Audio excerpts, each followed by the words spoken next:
Morning. The Committee on Parole is called to order. Today's Wednesday, April 3rd, 2024. It's 9:05 a.m. My name is Cheryl Renatza, serving as chairman of today's parole panel.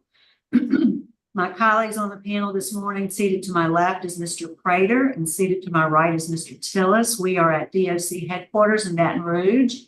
With the staff here at headquarters, please introduce yourself for the record. Jason Thompson. Sherelle.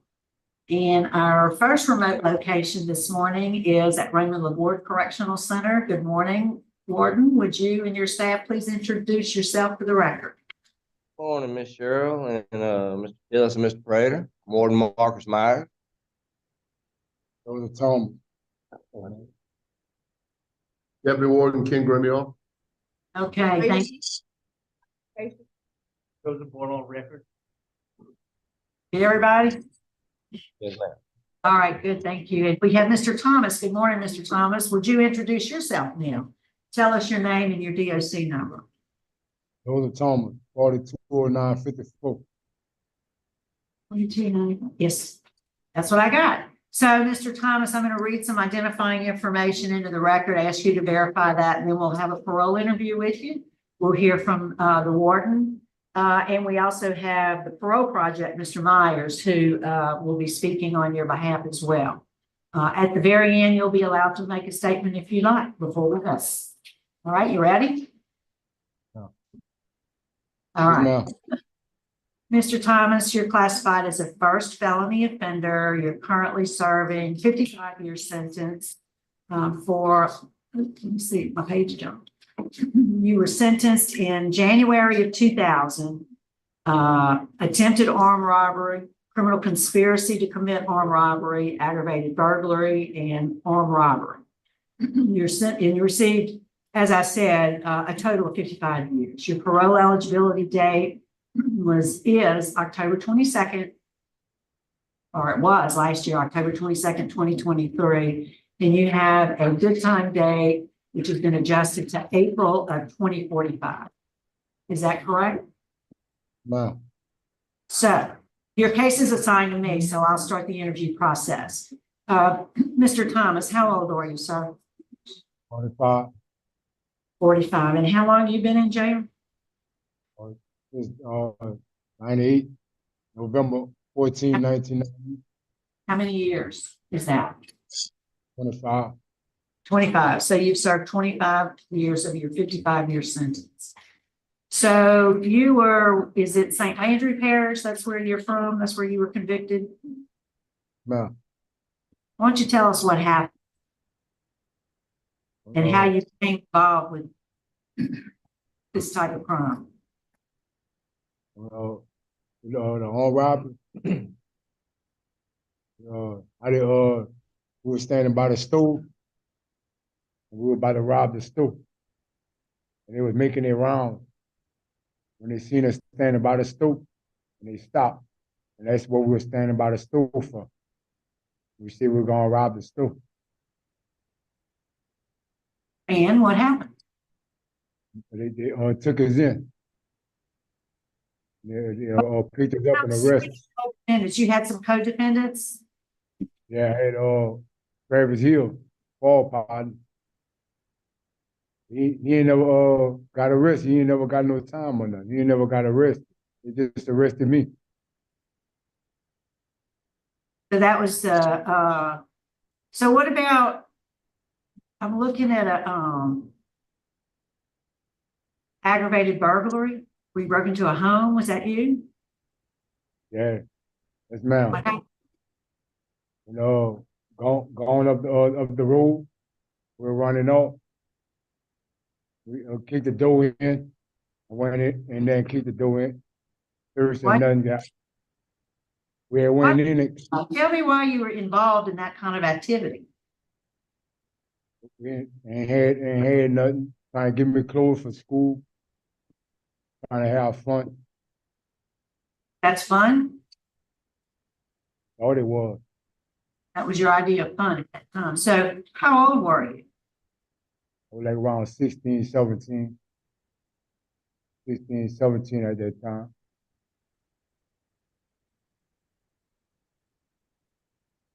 All right. Tell me about what grade, did you get your high school diploma? Oh, ma'am, What grade you finish? I finished in the 7th. You finished the 7th grade. So you were 16 and you said you were trying to get school closed, but you'd already quit school by then, huh? Oh, I was still going to school off and on. I wasn't staying in the school. I would leave. So why'd you quit school? I was just, when going to school. Just Yeah, wasn't but why going. quit? Why didn't you finish? You know, it was getting bored. I didn't want to go try to have fun. Trying to have fun. What kind of drugs did you do?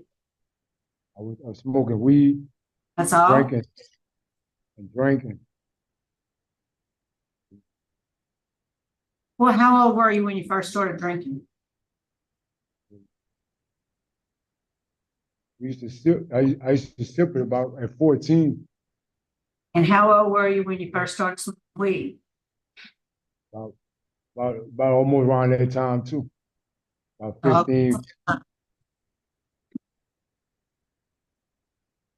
Did you live with your parents? Yes, ma'am. Both parents? Yes, ma'am. You were raised in the house with your mother and your father. Yes, ma'am. Do you have any family now? Mom and them died. I like my sister. Any My children? brother. No, ma'am. Children? No, ma'am. Did your sister know you were coming here today? Yes, ma'am.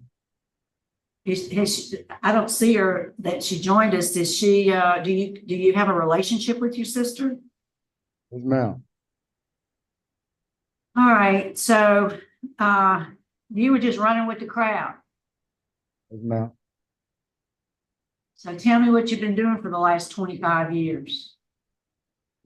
Trying to study, trying to change my life.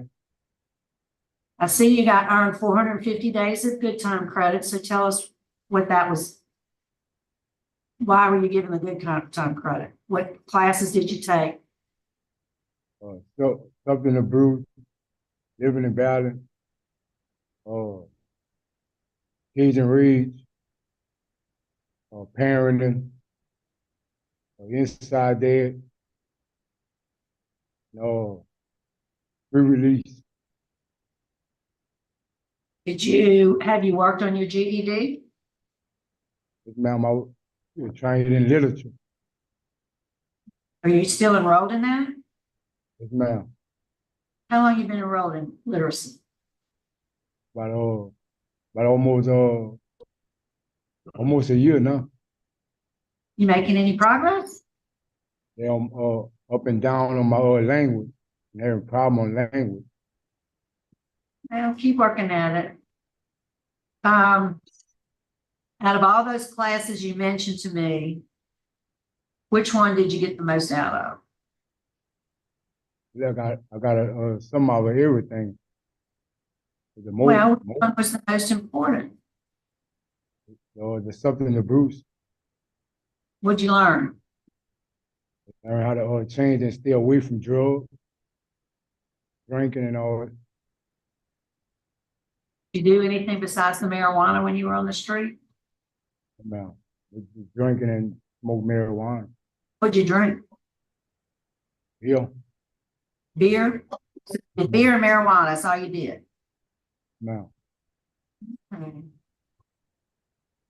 Well, tell me, what's your conduct record look like? Pretty good. I mean, when was your last write-up? And like 2-3 years ago. I think 3 years ago. You remember what it was for? Fighting. Fighting? No.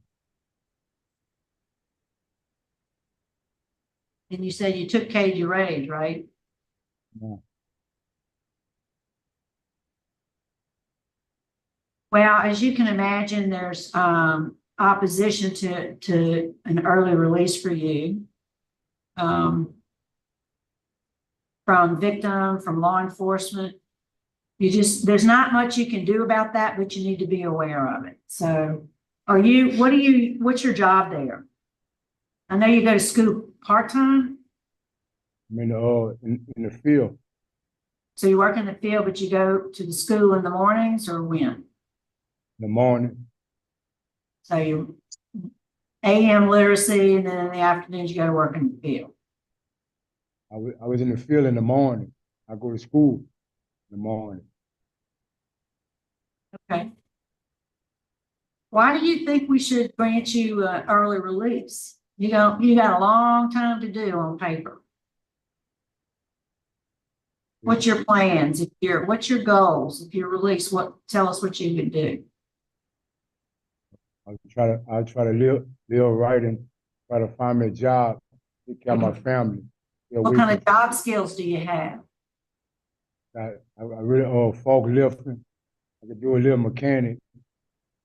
You know, I could cut grass lawn company, like that and stuff. Where would you live? I live in Appaloosa. You go back home to where your family is, your sister. That's where your sister is? Ma'am. All right, I'm gonna just sit back and listen to my colleague. Do y'all have any questions?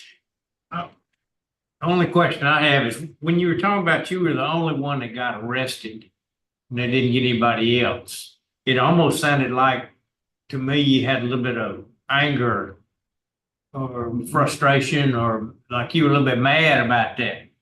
You was the only one arrested. Tell me about that situation and about who didn't get arrested. They told the people I did everything. They was with me. They put everything on me.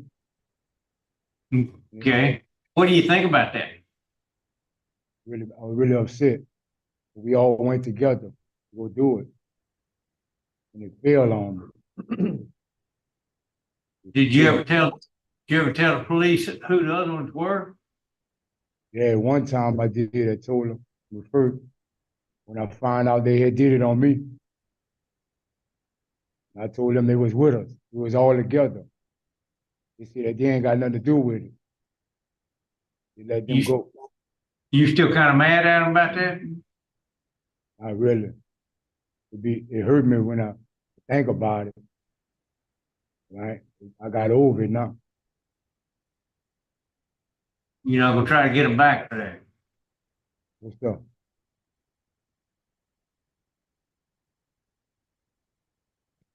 Okay. Mr. Thomas, how you doing? All right. You say you dropped out of school at 7th grade, I was going in and out. in and out. Your father was at home with you when you were growing up? Yeah. He was. How old were you when you left home? We come on this charge. No, when you left your parent, when you moved out, or were you still living? I was still staying with them. I just leave. I leave home, but I go have fun every time I got school. I'm in Georgia, I hang with my friends. When I go home, I couldn't leave out home then. We had to do our homework. We're gonna do our homework, they're gonna keep us in the house. Since you've been incarcerated, you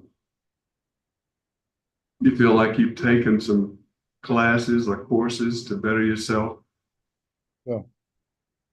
You have? Yeah. Okay. Okay, I have no more questions. Warden, can you give us any information on Mr. Thomas?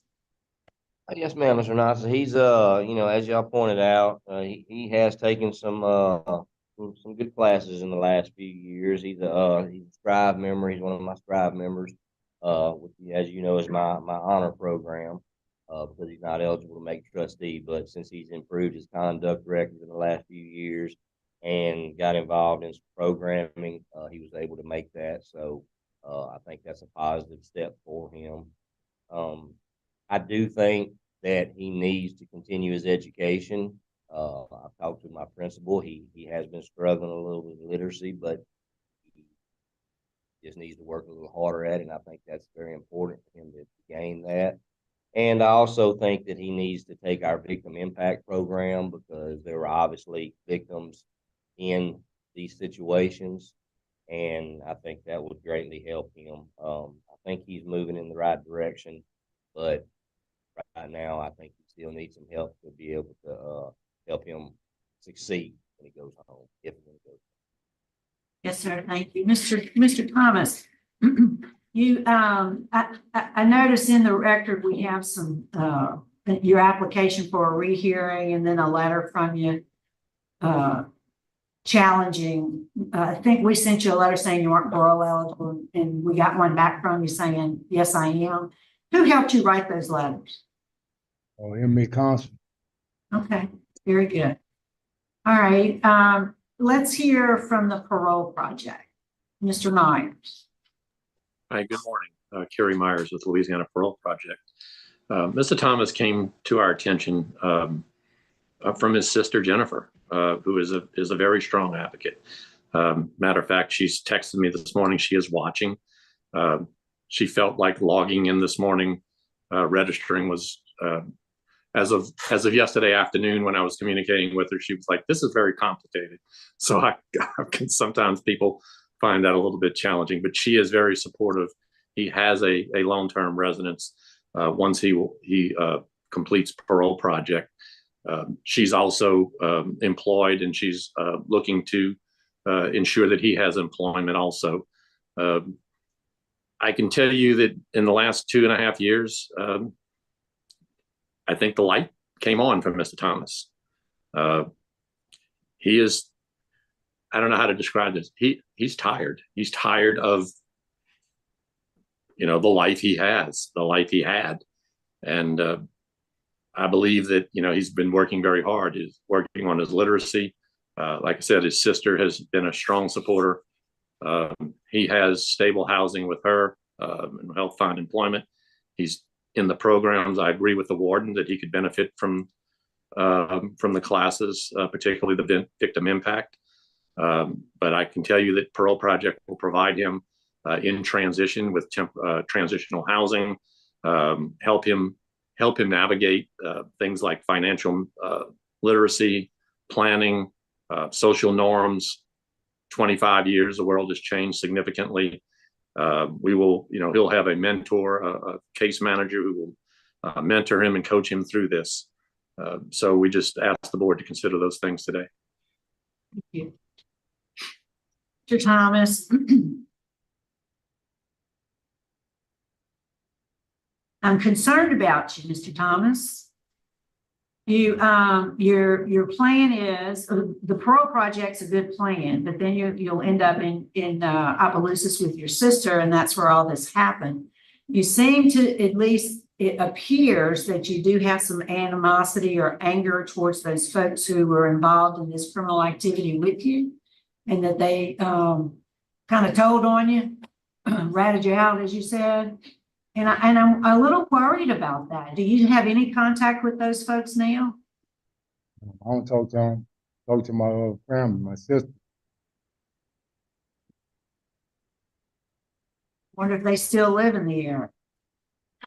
I don't know if they still living. In the area. Do they still live near Opelousas, St. Leonard?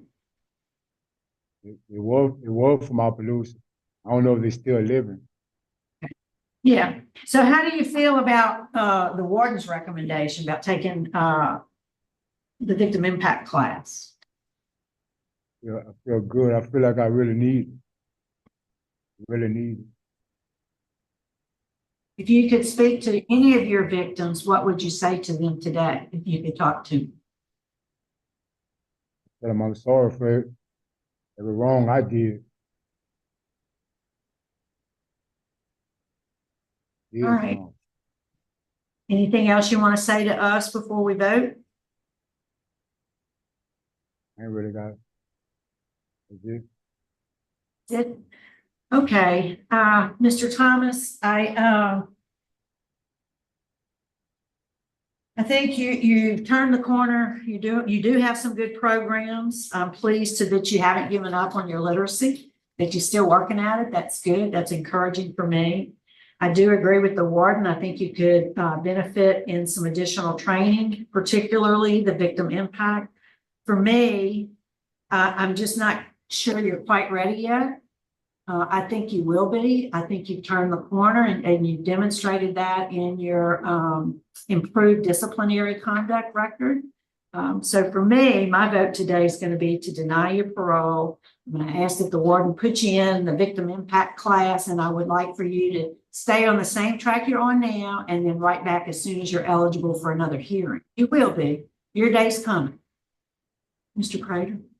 I concur with that, and along the same lines, because we have not discussed your case previous to this, but we both picked up on the fact that it appeared that you were somewhat angry about your the co-defendant, unindicted co-conspirators, I guess you might call them in a loose way, that you were still aggravated about the folks that ratted on you, putting it in the street vernacular. I'd like to see how you handle this disappointment, because it's the same kind of a mindset that you would have about the folks that ratted on you. And I want to see how you're going to handle this disappointment. Are you going to continue to grow, or are you going to go backwards? I want to keep working on the literacy program. I want you to be able to read and write and have your GED. That's not asking too much. Mr. Tillis. I agree with my colleagues and the warden. I think you need a little bit more education. And I hope you stay on the right track, Mr. Thomas. All right. Mr. Thomas, you got some work to do. Don't give up. Thank you, Warden. We appreciate it. Thanks for accommodating us today. I think that's our only case, so we'll sign out at 9:26. Thank you.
All right, good morning. The Committee on Parole is reconvening. We're at Elaine Hunt Correctional Center on Wednesday, April 3rd, 2024. It is 9:34 a.m.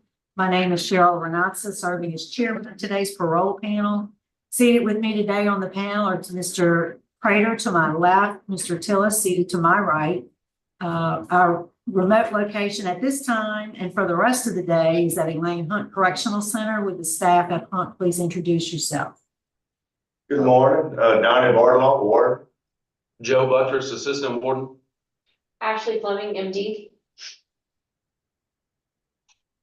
Okay, is that everybody? Yes, ma'am. We have Mr. Robertson. Good morning.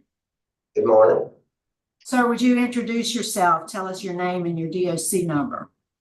My name is Louis Eugene Robertson, 486-150. All right, Mr. Robertson. Let me acknowledge we have some folks here in the room who want to speak on your behalf. You have your son Garrett and your daughter Jessica, and they'll be called upon at the appropriate time to tell us what they'd like us to know about you. First, I'll read some identifying information, ask you to verify it, and then we'll have a parole interview with you. We'll hear from Dr. Fleming and the warden, and then we'll hear from those who indicated they'd like to speak, and you'll be allowed to make a statement at the end before we vote. So, Mr. Robertson, you are classified as a first felony offender. You're currently serving a 40-year sentence. You were sentenced in April of 2005 for attempted first-degree rape. You have a parole eligibility date, which was August 18, 2023. You do have a good time date, which is August 22nd, 2036. Full term is in August of 2043. Is all that information correct, sir? Yeah, it sure sounds correct, yes. All right. Would you answer Mr. Tillis's questions, please? Your case has been assigned to him. Good morning. Good morning. How are you? How long have you been in, Mr. Lewis? Approximately 20 years and 8 months. And what have you done since you've been here? Have you taken some classes, training? When I first got here, I took the sex offender course in 2009, four sections of it, passed and have that in my file there. And since then, I've been living in the vets program dorm where we, for 5.5 years, basically since it was instituted back in 2018. And we take classes twice a week in there, covering all phases of anger, alcoholism, and different things. And I've also taken all the victim impact classes, living in balance. Let me see.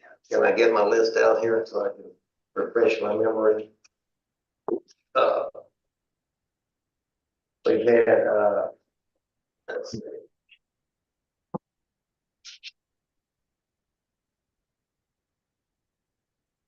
Yeah.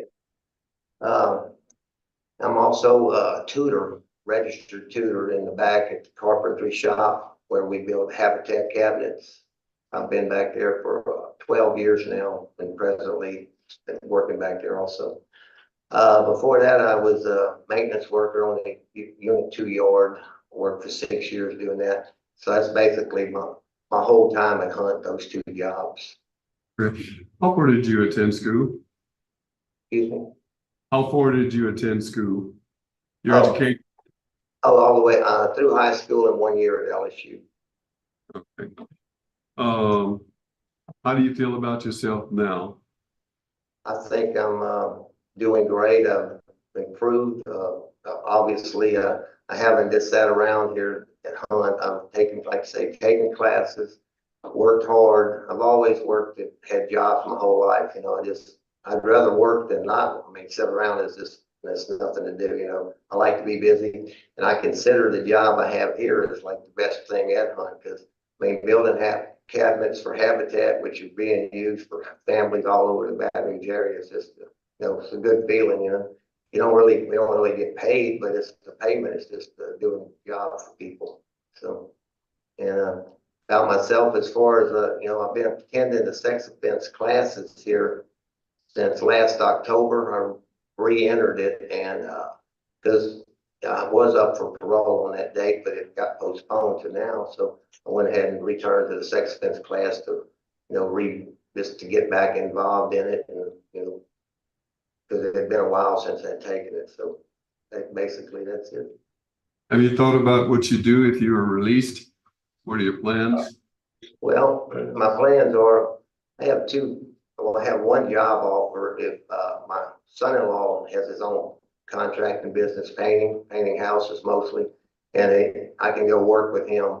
And also, I don't know if y'all have my booklet that I sent in. This, I hope you do. I mailed it in. It has a lot of stuff in it for me.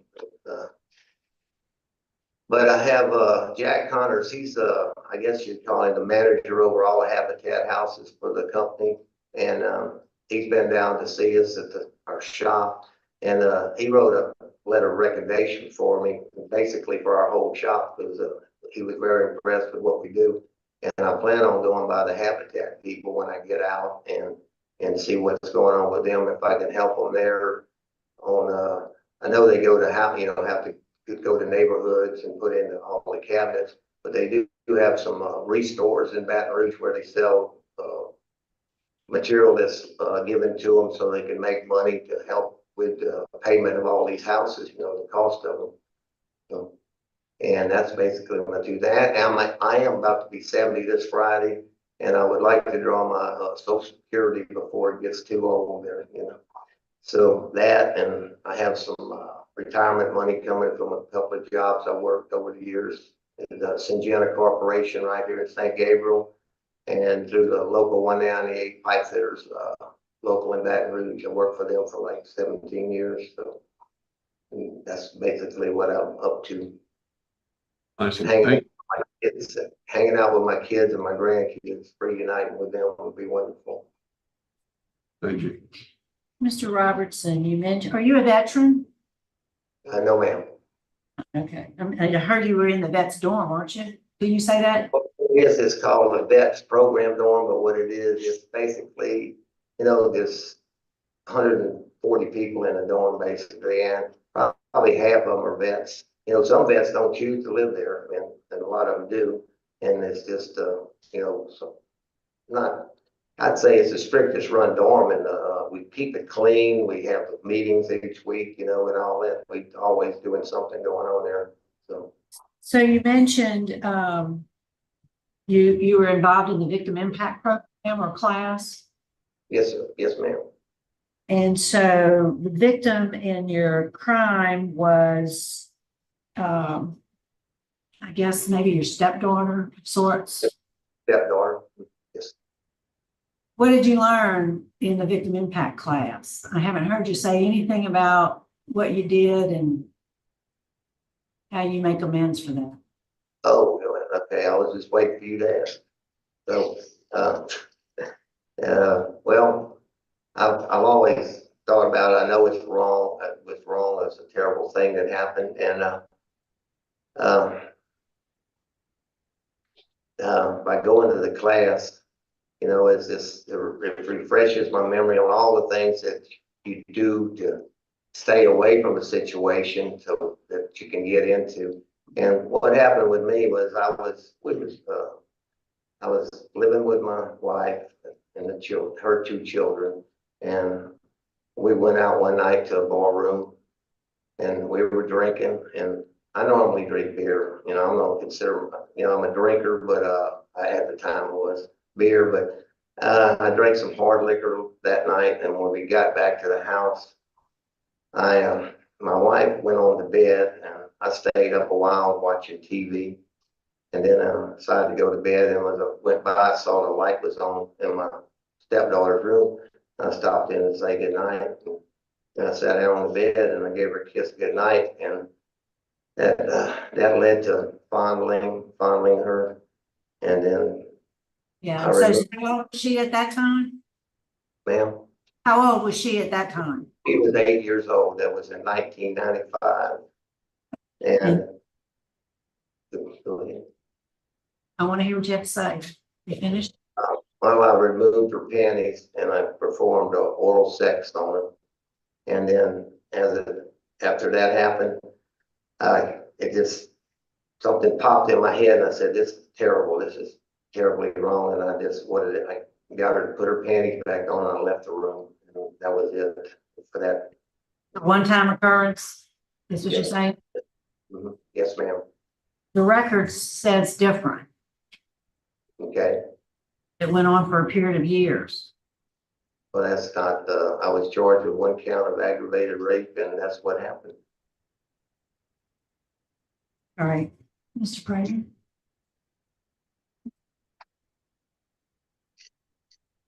Your wife or former wife, or whomever the girl's mother was, says, or maybe it's her, said that your former wife walked in on you twice.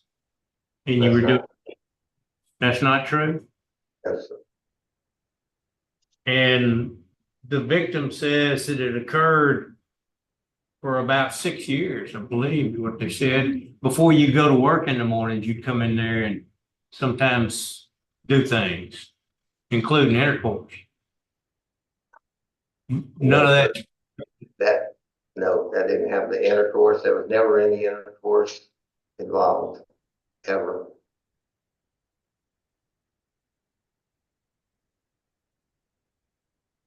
So you're saying it was just a one-time occurrence? Yes, yes, sir. And I have, I don't know if you read it, I have a letter from my stepdaughter saying that she thinks I've served enough time and I should be released. And I don't know how much effect that has on y'all, but I think it's a pretty good statement there that we have a relationship, that she understands that I've been in jail long enough and so.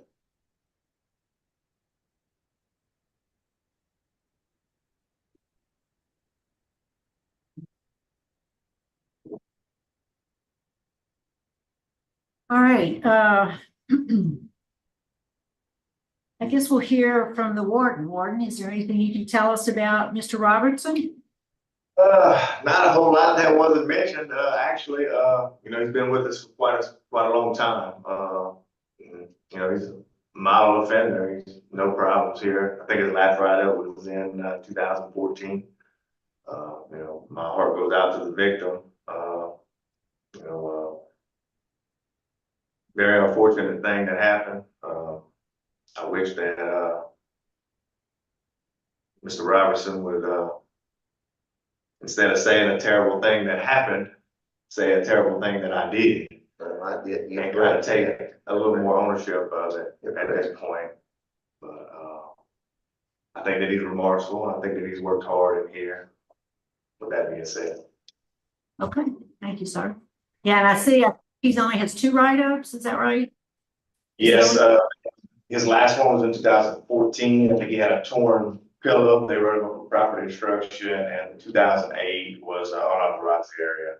I think he went into the key without permission or something like that. That's correct. Okay.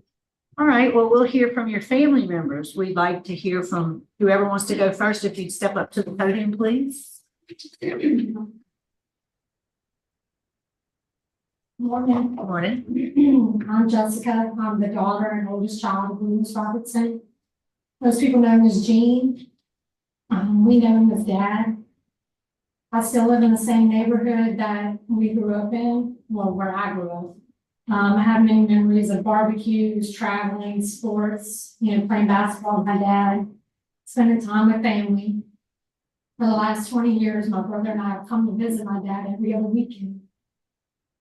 We feel after 20 years, it's time for him to come home and make more memories.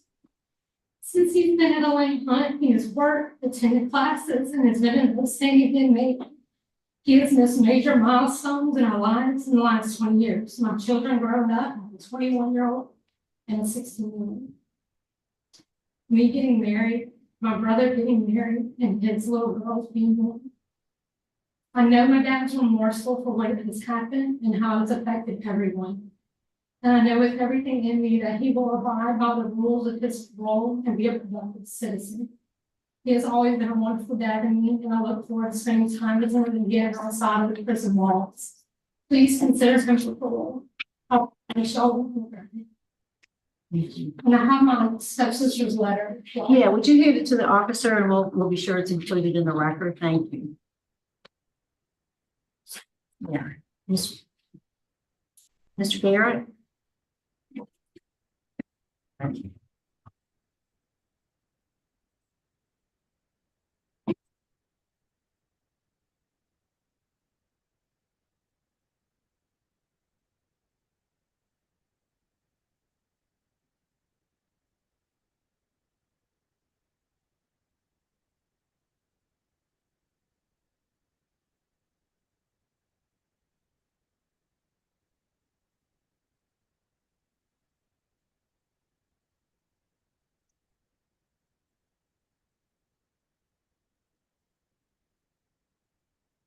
Maybe I should first, but later together.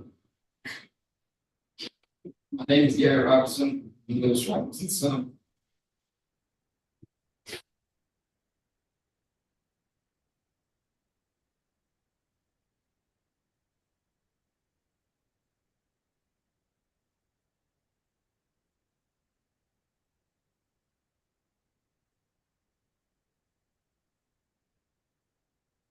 I'm 35 years old, married with 2 beautiful girls. I'm employed at Western Cable, guys in Louisiana, which is right down the my dad has been incarcerated since I was a teenager. Thank you.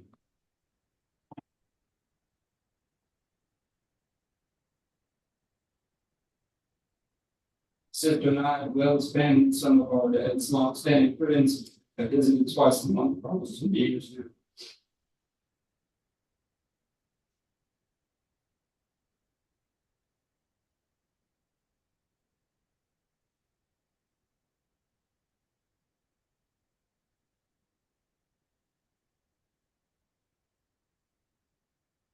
That has witnessed the majority of my life behind prison walls.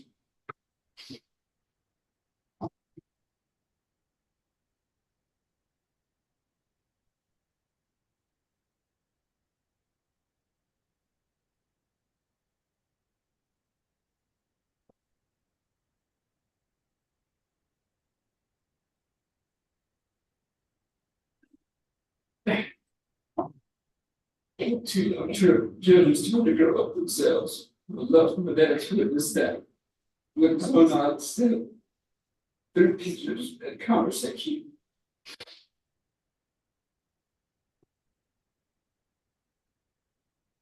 That's a big heart. Loved and missed by many friends and family. But still to this day.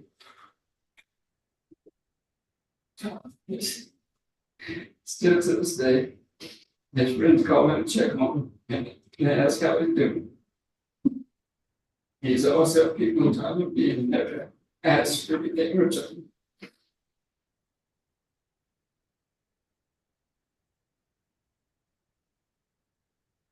Although my dad has made mistakes in the past, he's a good person. And very nice. My dad is a changed man and has shown remorse for his crime. He's made minimal efforts towards being an outstanding inmate and has engaged in multiple programs aiming towards self-improvement, victim impact, and skills acquisition. These programs have helped our dad get a new perspective on life. And longing to contribute positively to our community. I can promise that our dad will have a strong support system, and we will do whatever it takes. And he will do whatever it takes to abide by the parole program. My sister and I will make sure that I would love to see my dad as a free man, so we can make memories as a family. Please consider granting the parole. Thank you. Sorry. All right, Mr. Robertson, is there a brief statement you'd like to make to us before we vote? Oh, I'm sorry, Dr. Fleming was in there. Is there anything that the doctor wants to add? No? No, ma'am, not on this one. Okay, thank you. Anything you want to say, Mr. Robertson? Yes, yes, ma'am. I've got a little something I wrote. But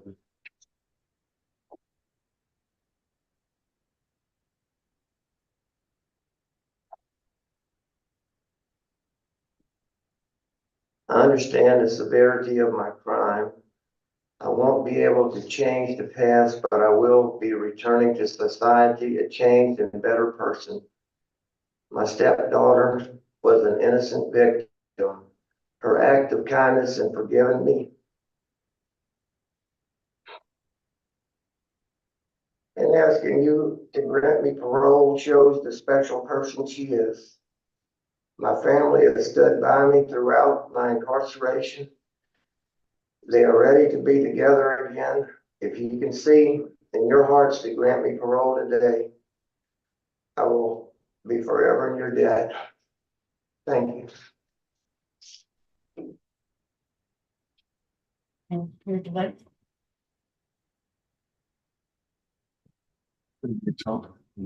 Yeah, we have a motion for executive session. Can we get the roll call, please? Joe Ronaldson. Yes, Joe Field. Yes. Steve Ray. Here. Yes. we have a unanimous vote to go into executive session to discuss confidential matters. Mr. Robertson, just stand by. We'll be back momentarily.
All right, we're back in session, and Ms. Robertson, and we are prepared to vote. Mr. Tillis voting first.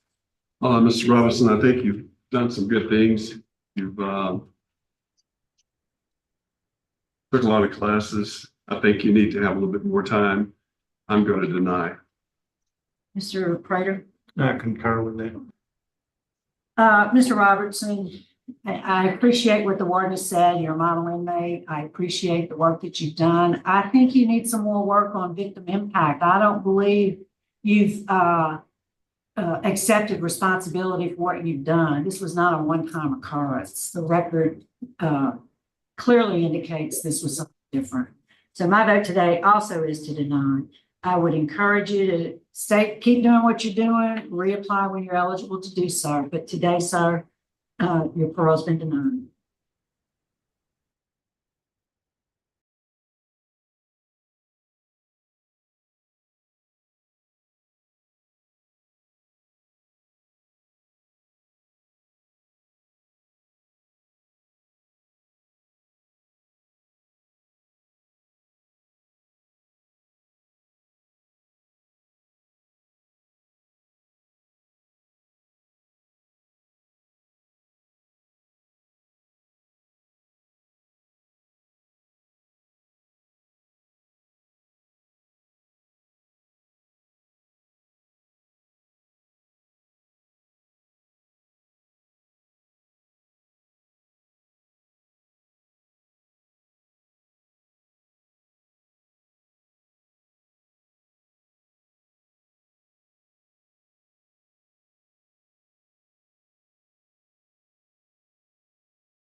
All right, good morning, Mr. Green.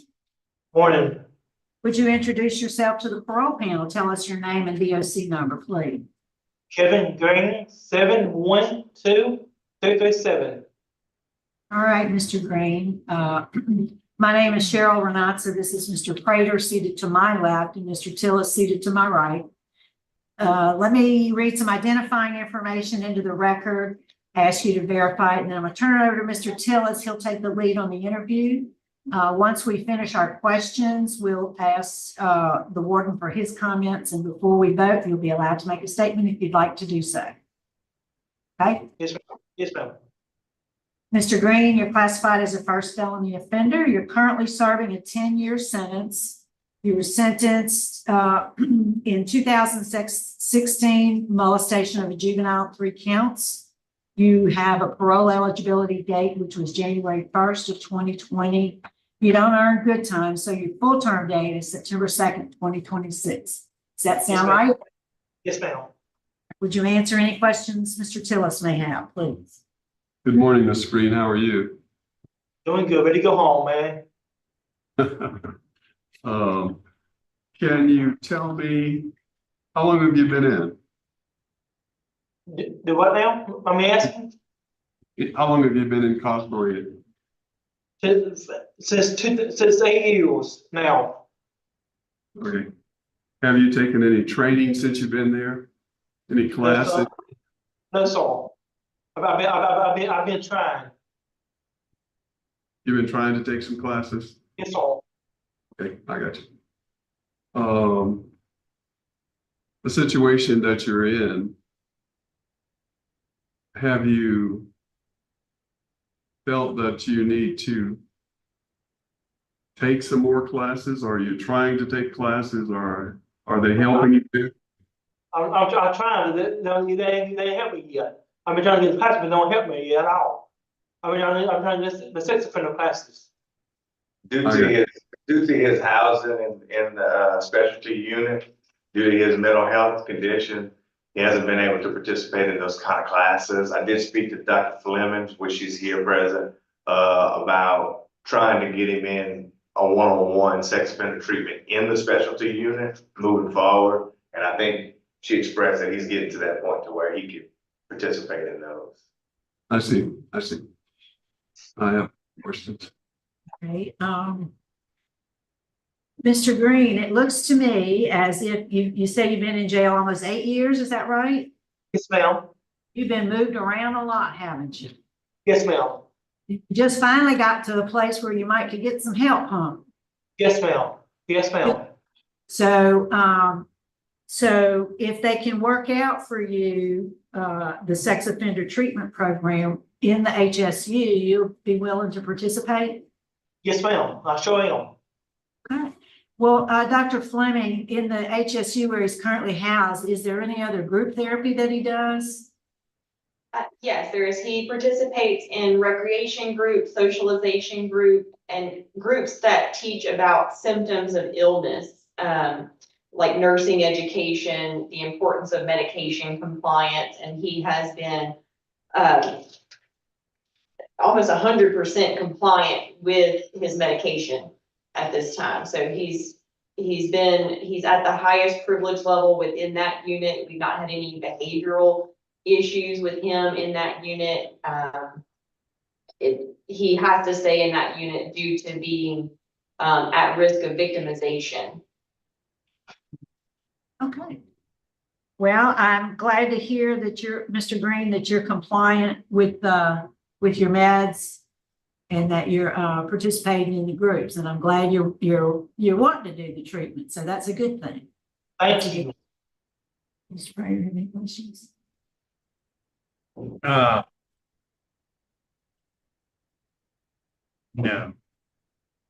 Got to. All right. Anything you'd like to say to us, Mr. Green, before we vote?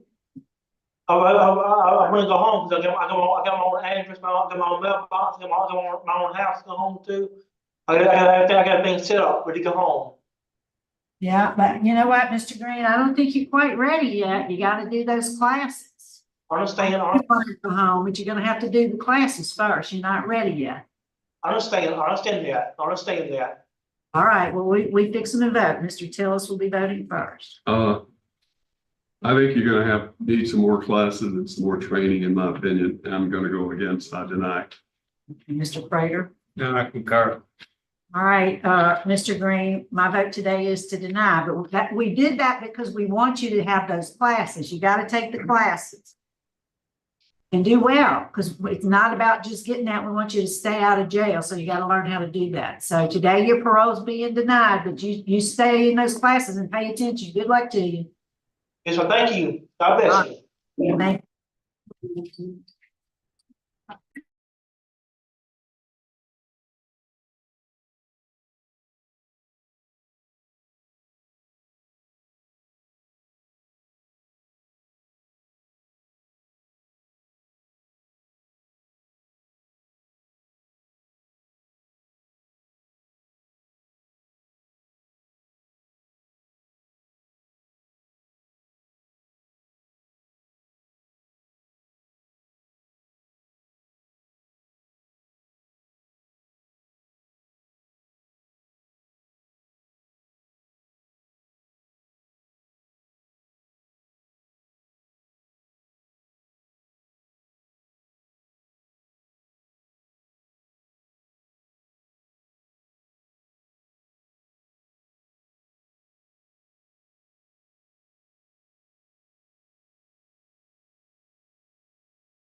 Good morning.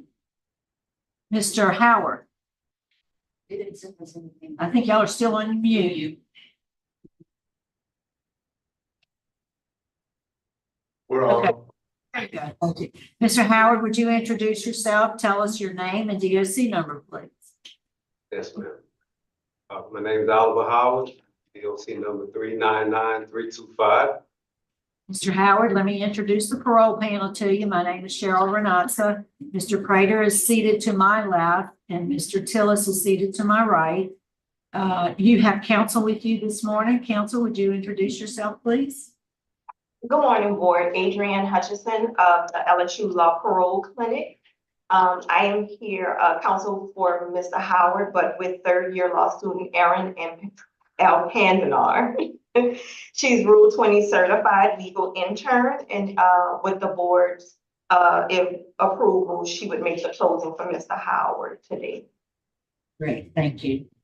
So Ms. Erin, would you go ahead and introduce yourself for the record at this time? Yes, ma'am. Hi, I'm Erin Pandanar. I'm a third-year law student certified under Rule 20, and I represent Mr. Howard. Okay, thank you. So let me acknowledge everybody else who's joined us. We have Carrie Myers with the Parole Project. We have Michael Banford, who wants to speak on your behalf. And Keith Amadei also wants to speak on your behalf. So at the appropriate time, we'll call on those people to do so. We also have here Mr. Randy Meyer with the DA's office in Jefferson Parish, and we'll call on him for his remarks at the appropriate time. First, Mr. Howard, I'll read some identifying information into the record. I'll ask you to confirm it. We have some folks I didn't recognize who are out front. I'd like for them to introduce themselves. I'm Leona Howard. I'm Oliver's wife. I'm Frida Francis. I'm Oliver Howard. I'm T. Kevin Thomas, and I'm Oliver Howard friend. Cheryl Howard, Oliver Howard's sister, and Lisa Howard, Oliver Howard's sister. And I'm Shirley Jones, Oliver Howard's mother. Wow, you got quite the crew there, would you? Would y'all, I don't know, we don't have that list. If somebody there could fax us that list, we'd like to include those names in the record, please. Yes, ma'am. We'll take care of it. And so, Mr. Howard and Aaron, the folks that I have listed as speaking in his behalf will be Carrie Myers, Michael Banford, and Keith Amadei. Is there, as you know, we allow 3 people, but I didn't know if anybody there at Hunt wants to speak. No, those are, we are 3 speakers. Okay, great. All right, thank you. So we'll get started. Mr. Howard, you're classified as a second felony offender. You're currently serving a 50-year sentence as a habitual offender, sentenced in 1999 in Jefferson Parish for armed robbery. Your parole eligibility date was August 1st, 2021. You do have an adjusted good time date, which is July 12th, 2046. Is that information correct? Yes, ma'am.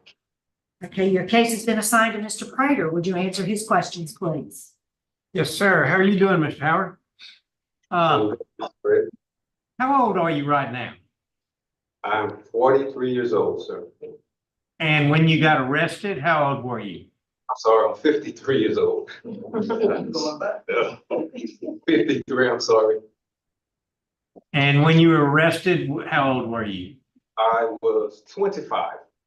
Okay. And how many crimes had you done up to that point that you were caught doing and to be considered a habitual offender? There was the simple robbery and car theft.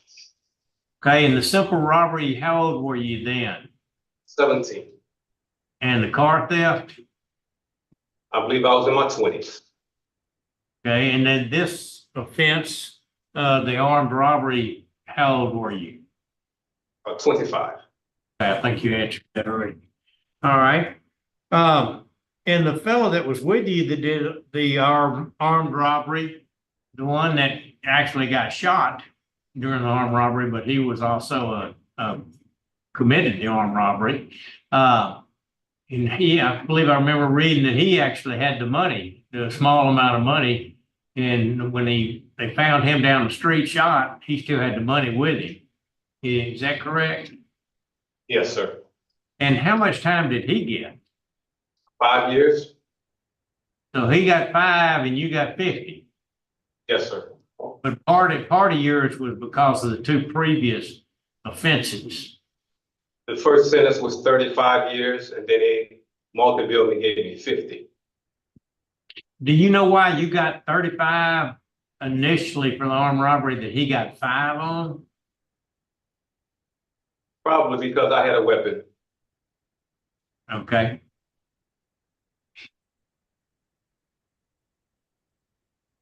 Okay, let's move on from that to your conduct. How is your conduct record?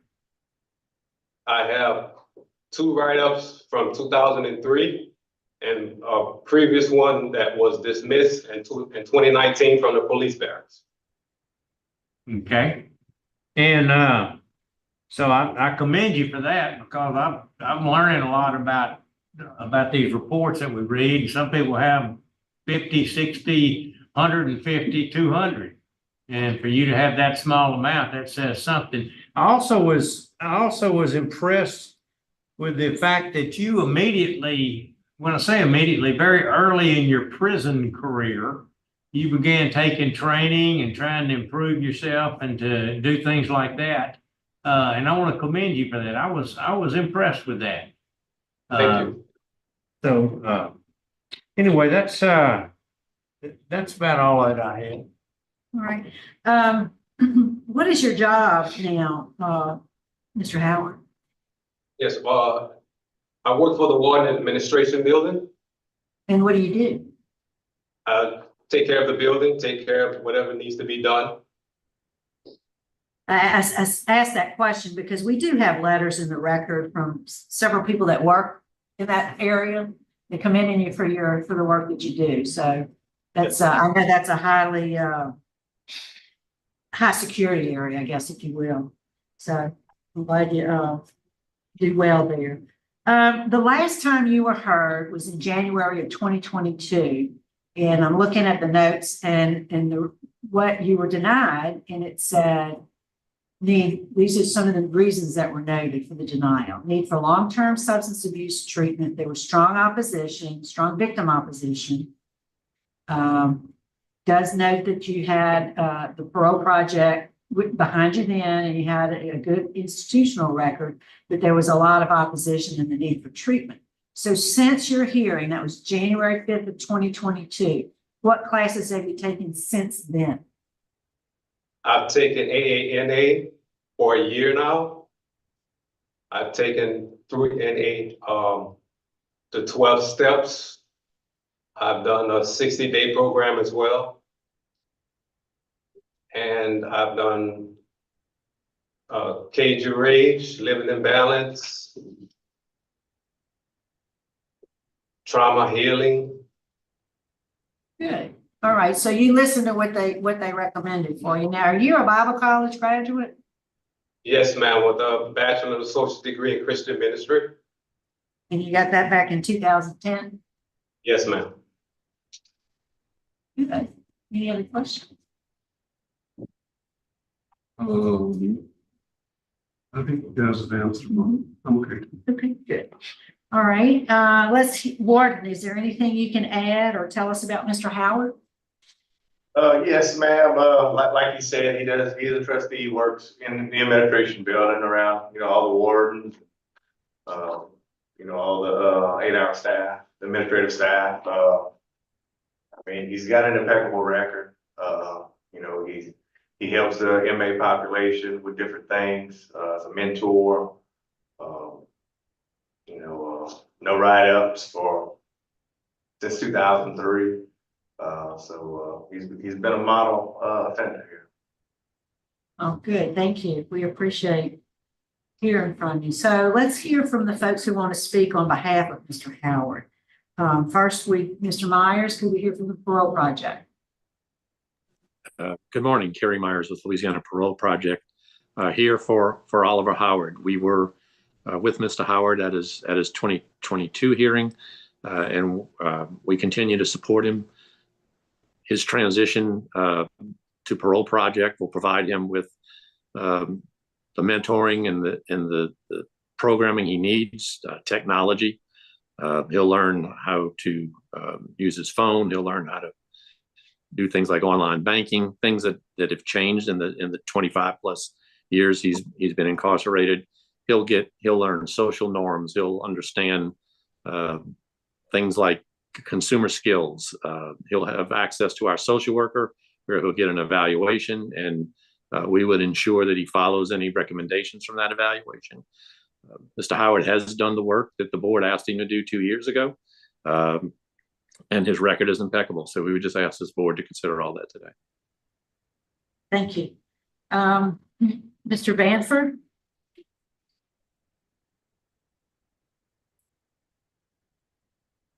I think you're on mute. We can't hear you.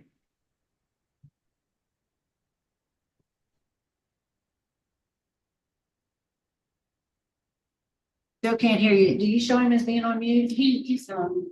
You're still on mute. I think that's, there you go. Yes. Go ahead, sir. Good morning. How you all doing? I was just listening to Howard, and I remember we graduated in 2010. And at that time it was a troublesome time for me because my brother had died that year. And Howard found himself encouraging me and motivating me to keep going. And we know sometimes with a Bible college class, it could be real strenuous on us and it could take so much from us, but he kept encouraging me to go forward, and it helped me out. He's always been that type of individual, always been a motivator. He's great with working with his hands. He's always helpful. I've never seen him really down throughout his incarceration as we met while in Angola, but he's always been helpful, an excellent individual. And even when his family would come see him and everything, he tried to make everybody else feel loved, even if their family didn't come. I didn't often get visits, but he always made me feel like I was a part of him. And that's one of the great things about him. He always wanted to make you feel included, make you want to feel like you're important. And with that, I think a lot of that came from his growth and development, came through seminary, came with him pastoring the church, came with him wanting to be more than what people thought he could actually be. And I greatly appreciate Oliver Howard. He's, you have a lot of people that's responsible for my growth and development throughout my incarceration. And I proudly say that he was one of them. The way that he smiled, he just keeps you going.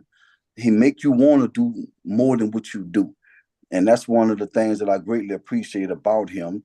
And hopefully today, I hope the board could see that he has made a change for the better and that he has gotten himself together and that he's able to be an asset to society.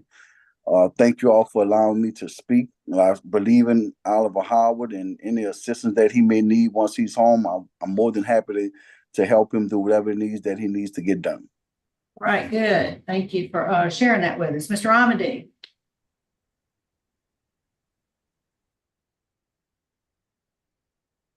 You're still on mute.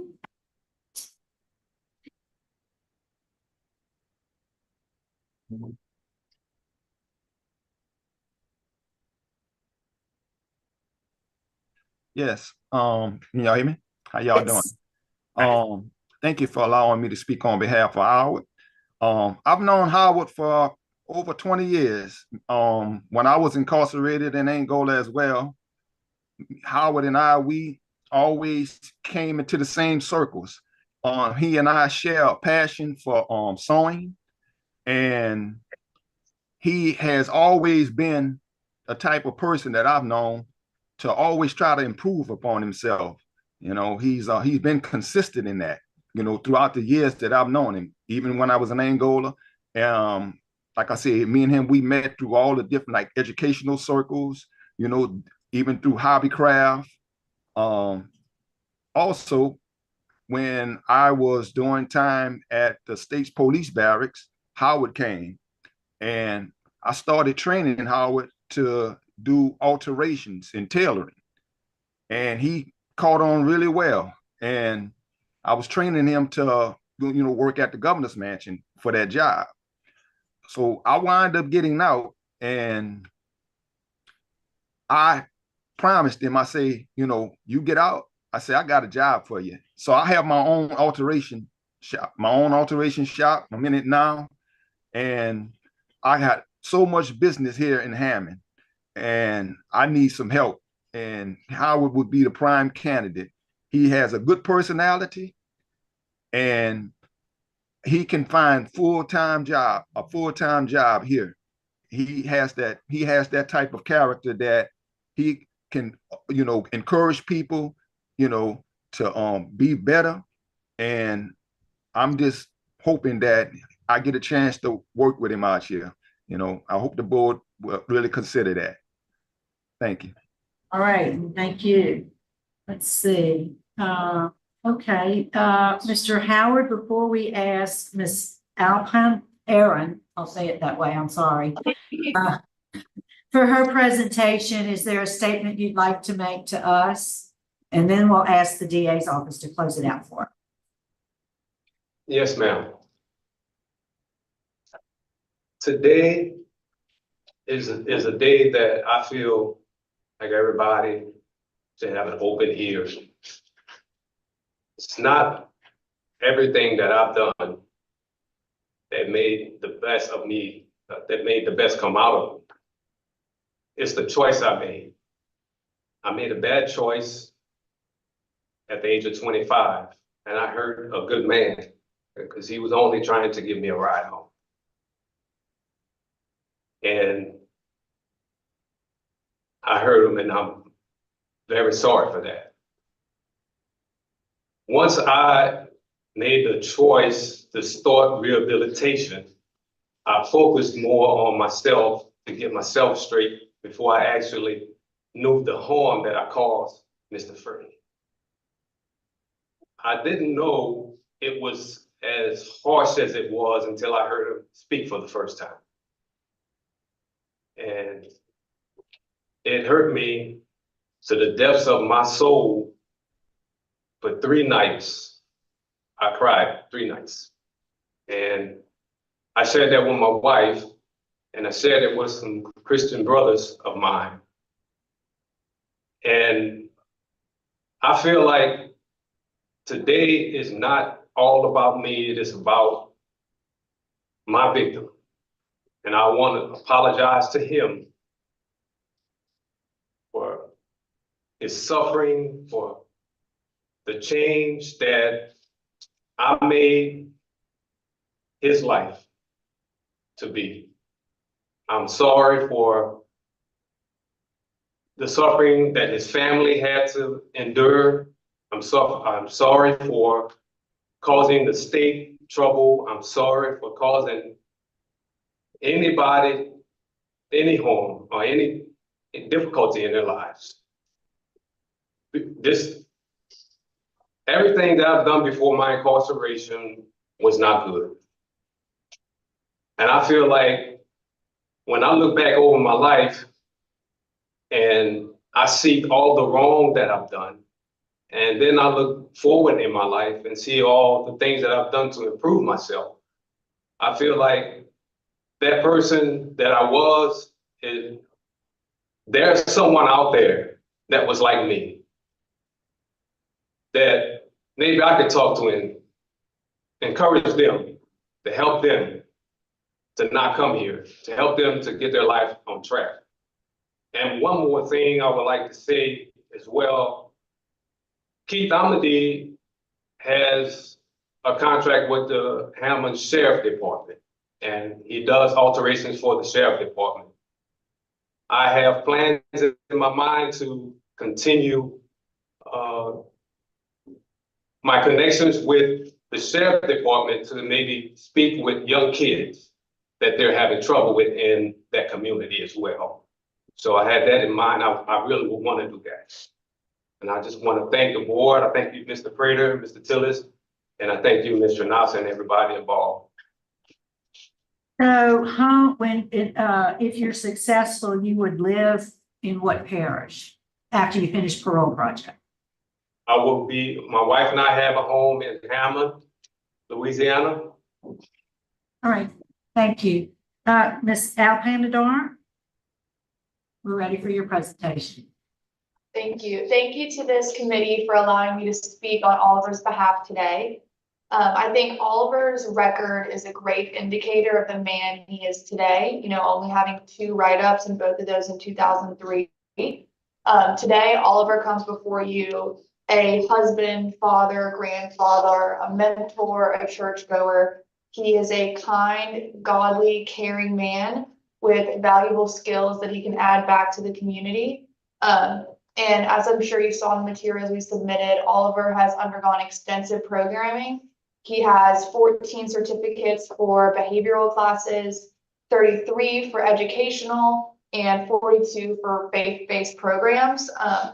These programs have helped him improve, show his commitment to his own improvement, and have made him a valuable asset if he is allowed to re-enter the community.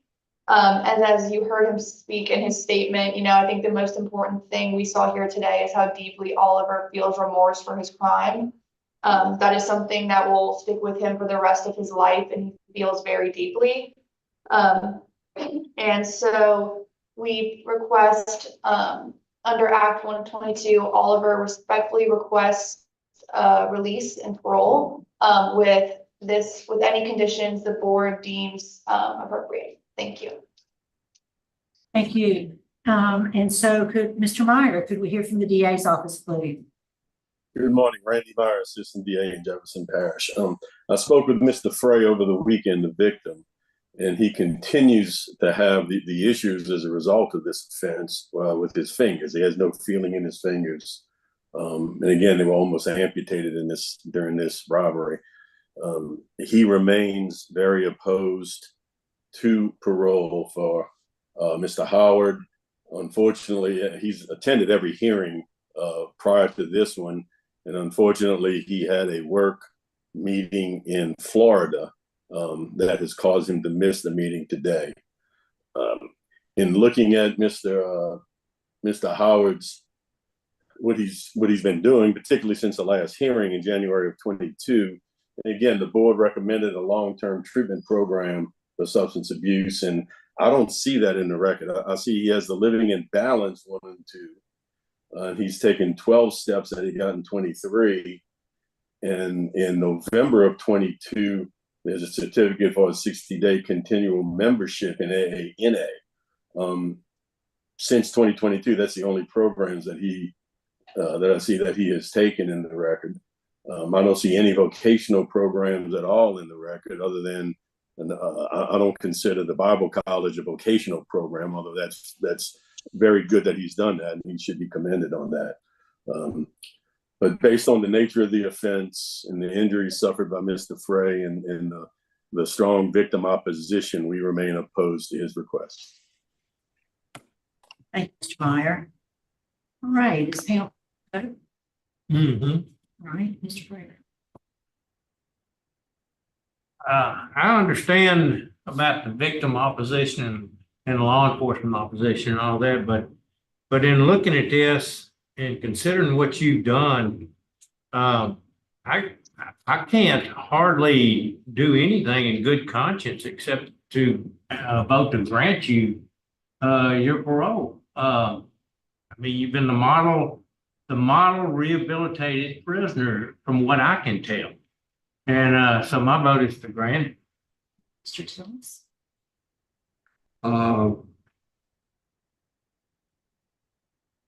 You're planning to go back to work in Hammond and stay with the sheriff department. I agree with my colleague to grant you parole. All right, Mr. Howard, my vote is the same. You did exactly what the panel asked you to do. You went to work and took some AA or substance abuse education programs. The warden said good things about you. You have good family support, a low risk score. My vote, as I said, is going to be to grant. And if my colleagues have no objection, I would like to add special condition that you do speak to at-risk youth at least 4 hours a month, community service, 4 hours a month speaking to at-risk youth. You're to have no contact with Mr. Frey, and we're going to note in the record the strong opposition from the victim. And that you do go through the parole project's transition plan, which will include a substance abuse evaluation, and you have to comply with any treatment recommendation they may have for you. Do you understand all that? Yes, ma'am. Thank you. All right. Parole, good luck to you. Thank you.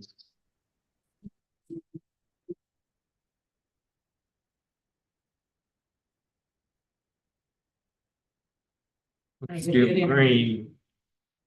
Yeah, could you mute us, please?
Thank you for calling Language Line Solution. This is Aileen. I will be your Spanish interpreter for today.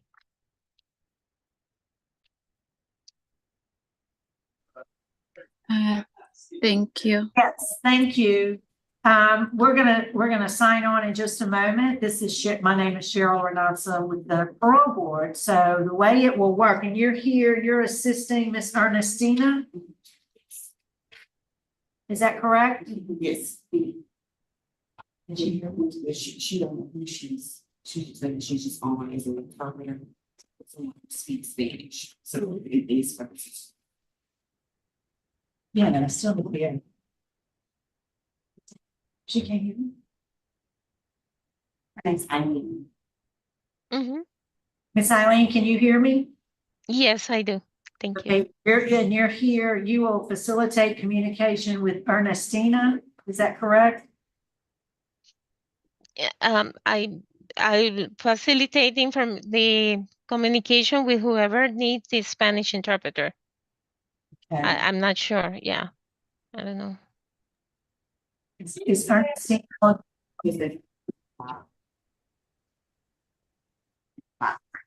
Okay, so I'm not sure. Ernestina, Miss Gonzalez, can you hear us? Señora Ernestina, señora González, ¿usted nos puede escuchar?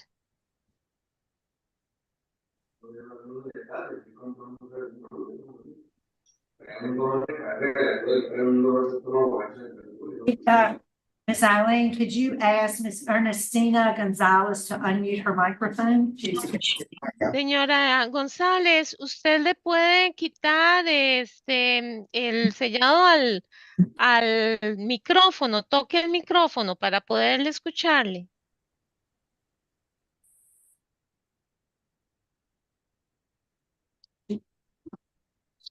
El micrófono, señora. Y toque la pantalla del video.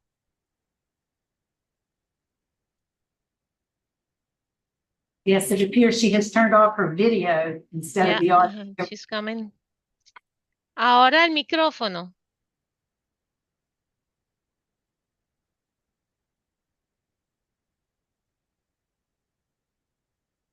She needs to connect to the audio in order for the microphone to show on the screen, right? We need her to connect to the audio for her to be able to communicate with us. I don't think she's done that yet. Se necesita conectar al audio para poder comunicarse con nosotros. Hello, this is Ana Hernandez.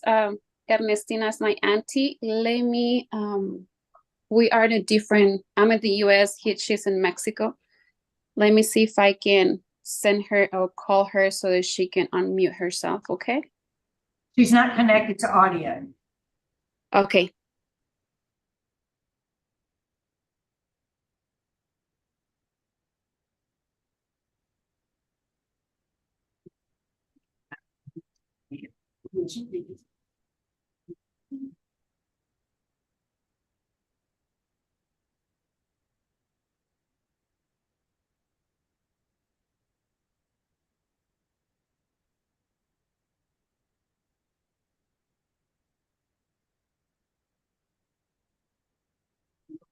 Are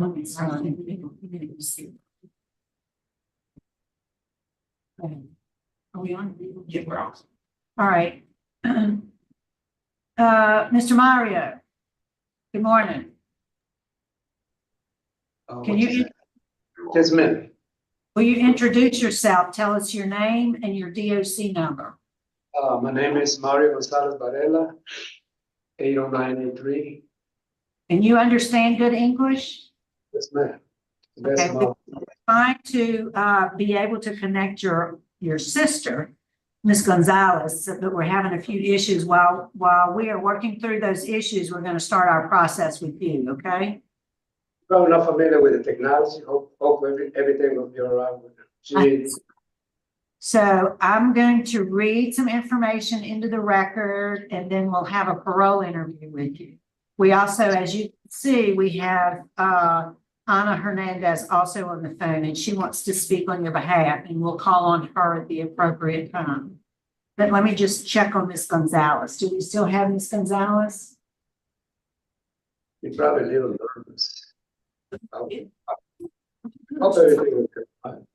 She's still there, but she's turned her camera off. Anna, were you able to get in touch with her? My husband is trying to get a hold of her. Oh, okay. He talked to her and she said that she's gonna try to do that.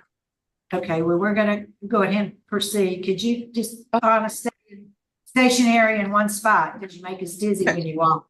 Yeah, no, it's fine. Sorry.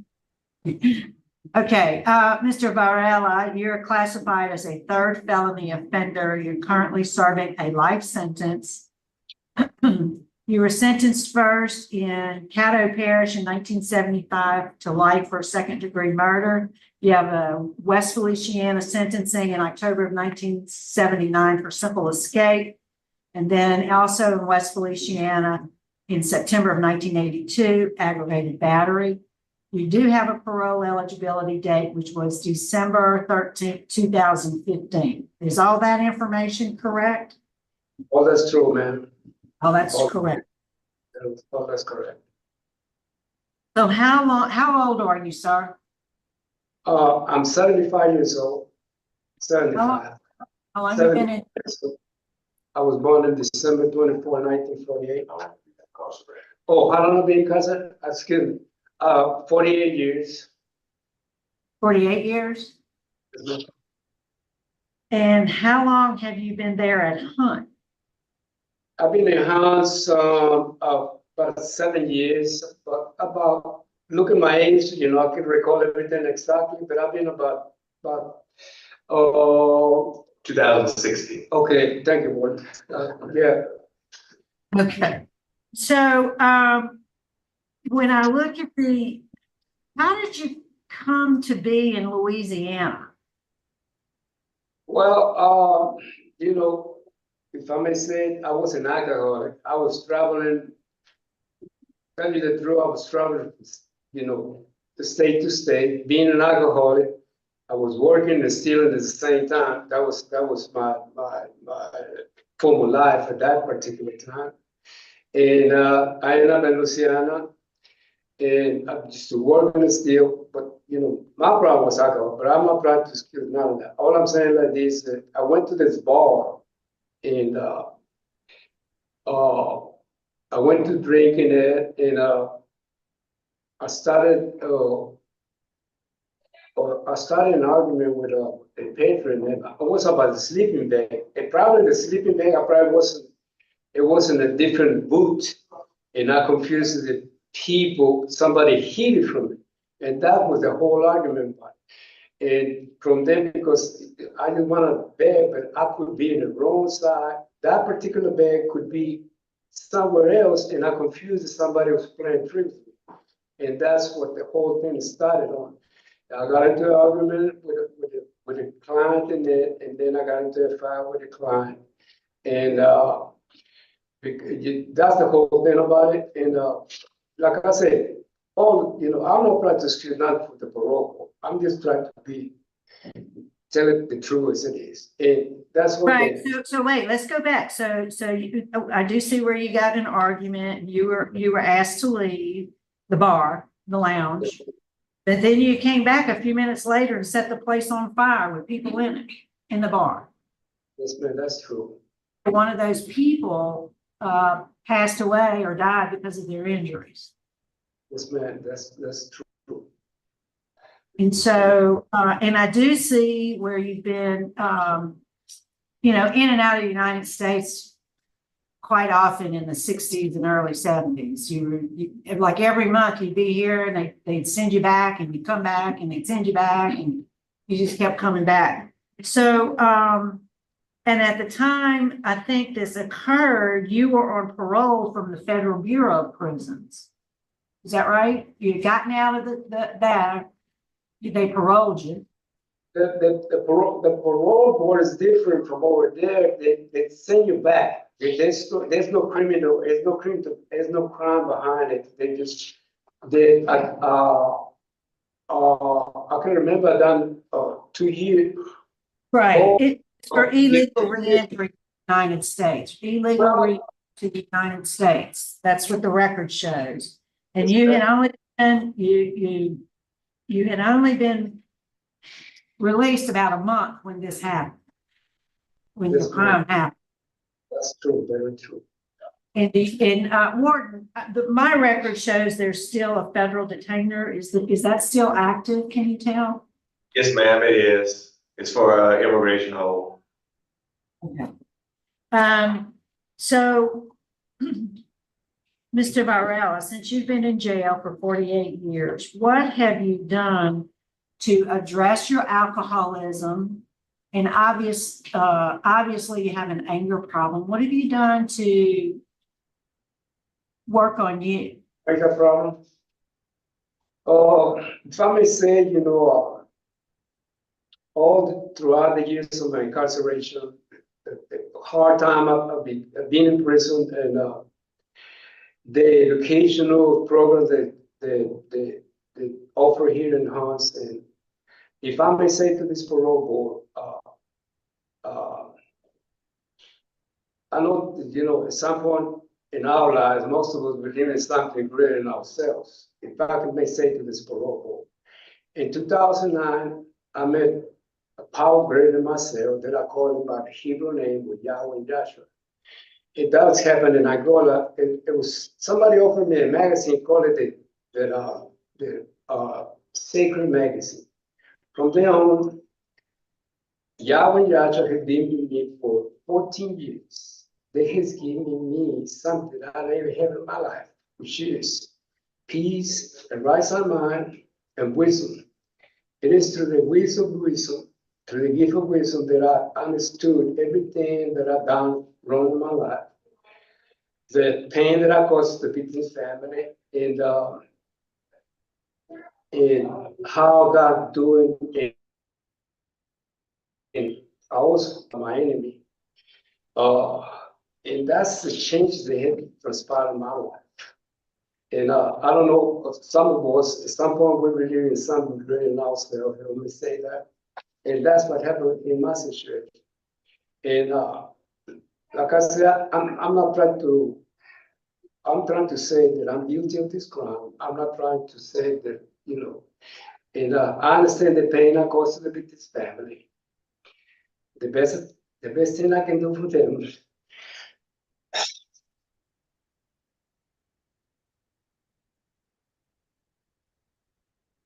So listen, we're going to move on. You were seen by a parole board in 2021, like 3 years ago, right? And you were denied because there was victim opposition at that time.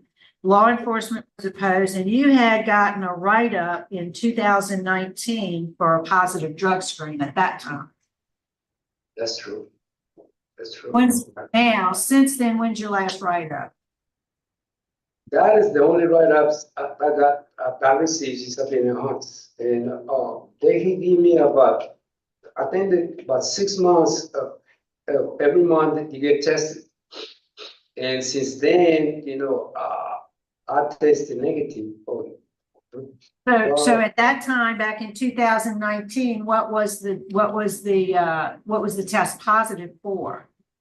I think they say there was some kind of crystal methamphetamine. Yes, they took up. Why do you say they said that? Is that what it was? Did you? That's what the cop show in it. They took about 20 of us, and they test about 5 or 10 of us positive for drugs. And some of but listen. Okay. Were you guilty? Were you guilty?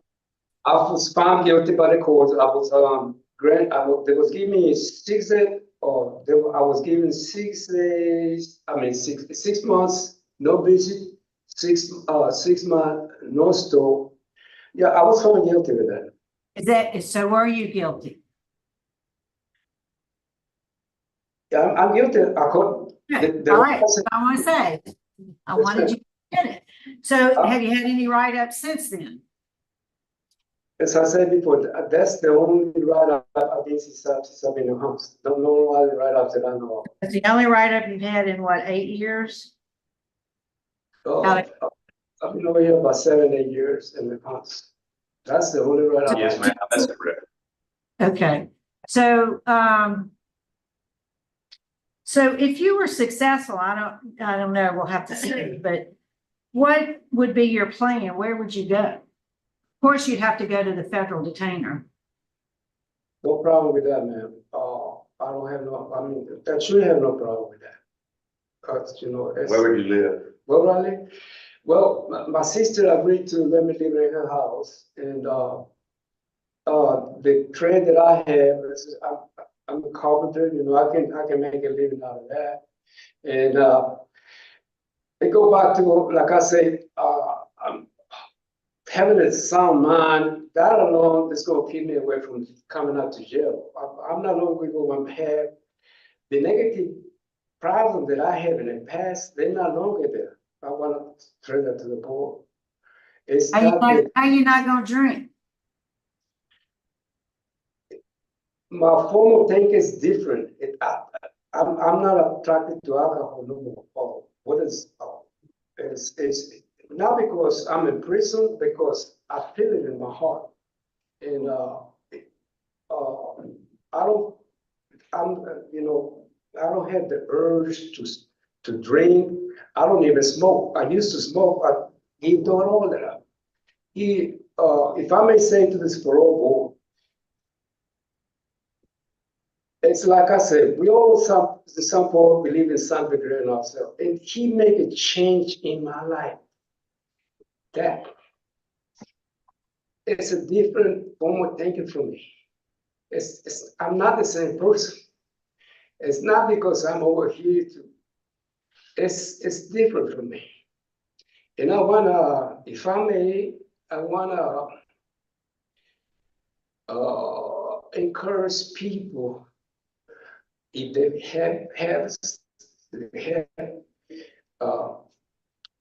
I'm gonna be honest with this parole.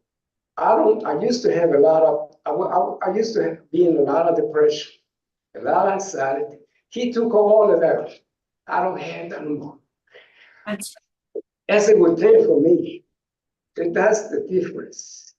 And that's all I can say. Okay. I'm sorry for it. Warden, is there anything you can tell us about Mr. Varela? I don't really have anything to add other than, kind of covered most of it, unless y'all have any more questions. I noticed he does some, he works with the Spanish-speaking population. Yes, ma'am. Help them communicate. Yes, ma'am. If I may say so, ma'am, I was trying to say something. Oh yeah, before you close the TV, I want to say to the victim's family that I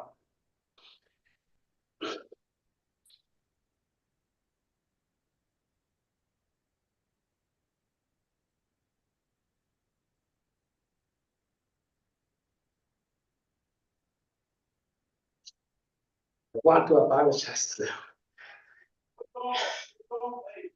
Okay. Hope that the pain I put them through, I'm hoping that they can find healing for the pain I put them through, as they will let go of that pain that I put them through. And it's all I can say. Yeah. Right. Well, so Miss Eileen, would you ask Miss Ernestina? We'd like to hear her comments, what she would like us to know about her brother. Señora Ernestina, ¿sí le gustaría oír sus comentarios de qué es lo que quiere decir sobre su hermano?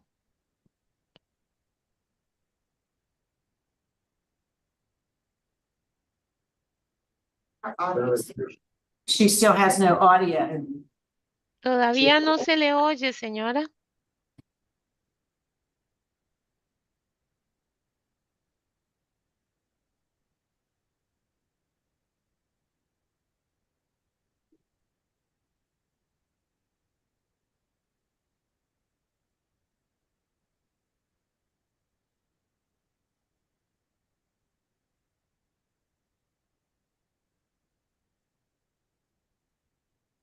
So my sister. Miss Eileen, can you explain to her that the microphone is at the bottom left and she has to click it to connect to audio? Señora, el micrófono está en la parte de abajo izquierda y tiene que hacerle clic para que abra el micrófono. Esa es la parte donde está el video de la cámara esta. A la par de la cámara, el primero o el segundo es el micrófono.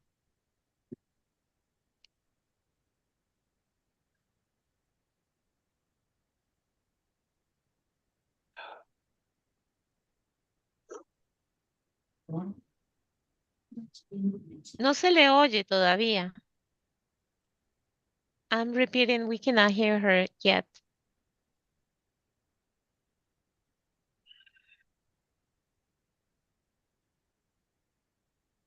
We may not be successful in making that connection. The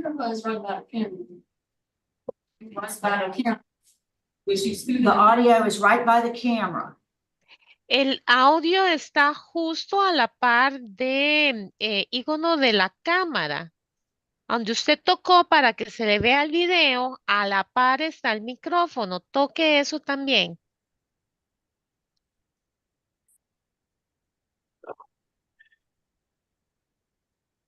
Well, it's the first time she had been on Zoom. They don't put anything happen over there? Somebody's trying to help her. So Can you cross? Señor, ¿usted le puede ayudar? No. sorry for the inconvenience of she's probably nervous. She's the first time she has been on Zoom. I want to apologize for that. Well, we appreciate it. While they are still trying to do it, and if we can't connect to audio, we have to move on. But Ana Hernandez is here. Ana, while they're trying to work through that, we'd like to hear from you. Hi, good afternoon. My name is Ana Hernandez, and Mario Varela is my husband's uncle.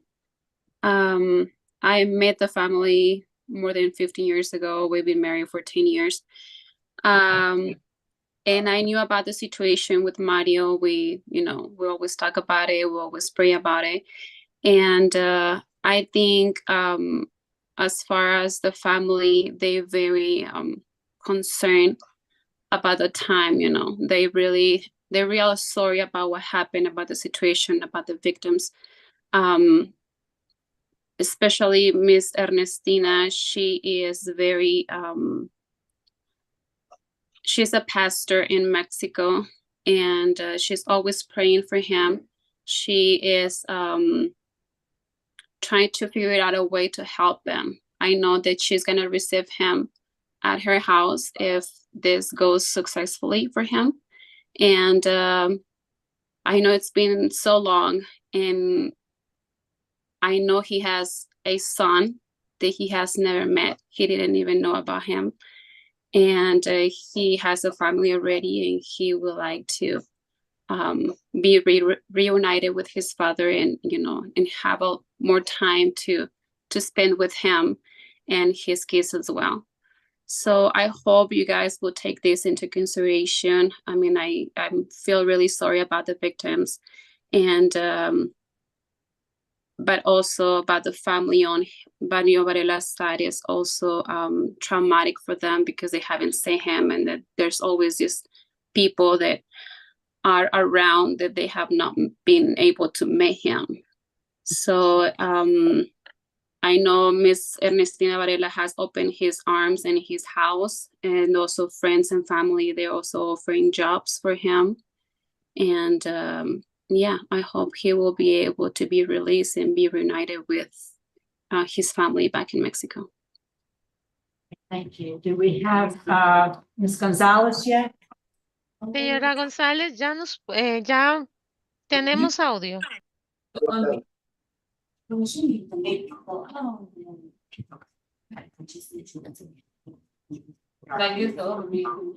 Yeah, Miss Eileen, it seems as though we're having issues with on their end.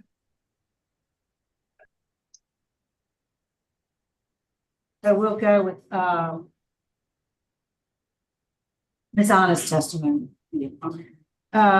So, Mr. Mario, is there anything you'd like to say to us before we vote? I'm sorry we couldn't connect with your sister. She's trying really hard to get connected. I'd like to hear from you. We have to move on, sir. So is there anything you'd like to say to us? As I said before, I stand before you for I'm guilty of the crime. I want to apologize to the victim's family for this terrible crime that I committed against them. Hopefully this throughout the years that they can find healing for that pain that I brought into their lives, and hopefully they become the persons they used to be before. I mean, it's all I can hope for them, Okay, I think we are ready to vote, and I want you to, I'm gonna vote first. My vote is gonna be to grant you to the federal detainer. Thank you, ma'am. And let me tell you why, because you've expressed remorse. It appears to be sincere remorse for what happened to your victim, and the victim's son has said, if he has shown acceptable behavior while in prison and expresses sincere remorse for his crime, I will not object to granting him parole.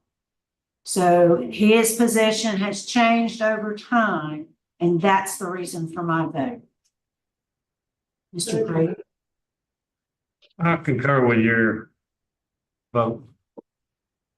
Mr. Tillis. I agree and would like to vote to grant. And he will be going to Mexico. Right. Right? So we're granting you to the federal detainer and then eventual residence in Mexico. Good luck, sir. I'm gonna say to the parole board, I want you to know that I'm going out there with a son. It's the gift that I was given. And I'm going out there, you're sending me out there with a sound mind, meaning. Just say thank you, Mario. Thank you. Time. We appreciate you helping us out today. What happened to your to Ms. Gonzalez, we'd appreciate. Y le agradecemos el intento, señora González, pero ya hemos terminado. Le agradezco.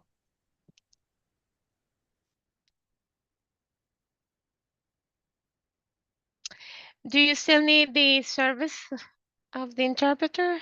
No? No, thank you so much for everything. Appreciate it. Have a nice day. Bye-bye.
All right, we are back, and we are here for Mr. Martin. Good morning, Mr. Martin. Good morning, man. So, Mr. Martin, would you introduce yourself? Tell us your name and DOC number. Yes, ma'am. My name is Leroy Torian Lewis Martin. My DOC number is 501334. And you have counsel with you today, Mr. Miller. Would you introduce yourself for the record? Yes, ma'am. My name is Michael F. Miller. I'm attorney with 26th Judicial District Public Defender's Office. All right, thank you, sir. So, Mr. Martin, you appeared before a parole committee back in October of last year. You remember that? Yes, ma'am. And that time, that hearing was continued because we wanted to send you to hunt there for a mental health evaluation. So, at the time of that hearing, you were read the conditions that you have alleged to have violated. I'm going to go over that again. At the time, you entered a plea of not guilty, but for the record today, I'm going to ask you again for your plea. And if you still maintain not guilty, that's good. I just need you to state it on the record. So I'm going to read the allegations and ask you to enter a plea of guilty or not guilty, and then we're going to talk about it, okay? Yes, ma'am. All right. So you're alleged to have violated the conditions of your parole, specifically condition number 3. And it states you have not stayed at your reported registered address as instructed. You have stayed away from your registered address on various occasions without permission or notification. How do you plead to that violation? Not guilty with a statement. Okay. Then there's condition number 6. You failed to provide any proof of employment to your parole officer. How do you plead? Not guilty with a statement. Then there's condition number 8. You were referred to Psychology Associates of Northwest Louisiana on June 12, 2023 for treatment. You failed to attend and successfully complete sex offender treatment as directed. How do you plead to that violation? Not guilty with a statement. And then condition number 9, you made it impossible to visit at your reported registered address as you did not stay there consistently as directed. On multiple occasions, the residents of your reported registered address, which was 418 Camellia in Vivian, they stated you hadn't stayed there for multiple days at a time. How do you plead to violating condition number 9? Not guilty. Okay. So we're in just a moment, we want to go into executive session and speak to your attorney, but we have a couple of questions. You wanted to make a statement before we do an executive session. Did you want everything you said was not guilty with a statement? Go ahead and make your statement. Yes, ma'am. Could you go back over the first one? Number 3, which says you didn't stay where you were supposed to. on various occasions. You didn't stay there without permission or notification to your parole officer. A couple of nights I was with a friend girl. I was with a friend girl of mine, and they happened to be like that at one time. Before it's like on multiple occasions, no. So, okay, so you're saying on one occasion you stayed with the girlfriend, but it didn't happen on, okay. The next one was you didn't provide proof of employment. That's, I was on disability SSI. Right. How much SSI did you receive a month? They started me off with like 480 something. They take like $20 out of it, so probably like $500. Okay, and then the next one was you were referred for the sex offender treatment, says you didn't go. I went, but she gave me a letter, and I stayed out there like about a month, not even 2 months, about a month. So I didn't get to go into it, but I did go. Okay, and then the next one was number 9, which says the same thing as the first one. On multiple occasions, the residents on Camellia in Vivian said you hadn't stayed there for multiple days at a time. That's not true, but not guilty. So that's the same as the first one where you stayed with the girlfriend, but once. Yeah, one night. Yeah, one night. Okay. So we referred you for a mental health evaluation, and we have that evaluation. So I'm going to make a motion for executive session so that we can discuss that confidential information. And Mr. Miller, I think we're going to try to reach you on the phone to include you in the conversation. So can I get a second? I second it. And could you do the roll call? Cheryl Renowski. Yes. Chuck Tillins. Yes. Steve Pray. Yes. So stand by. We'll be back with you in just a moment, Mr. Martin. This is back to you.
Hello, Okay, hold on.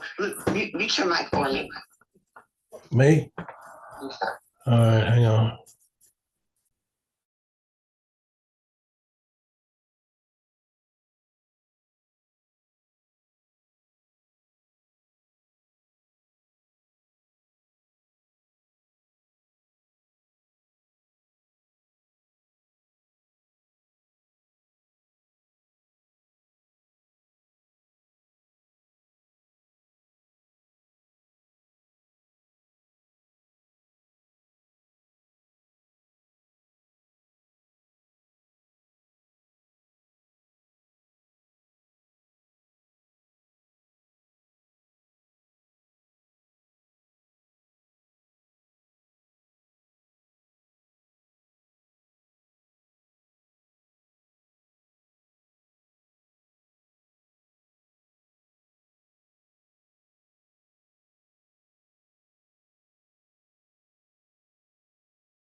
Okay,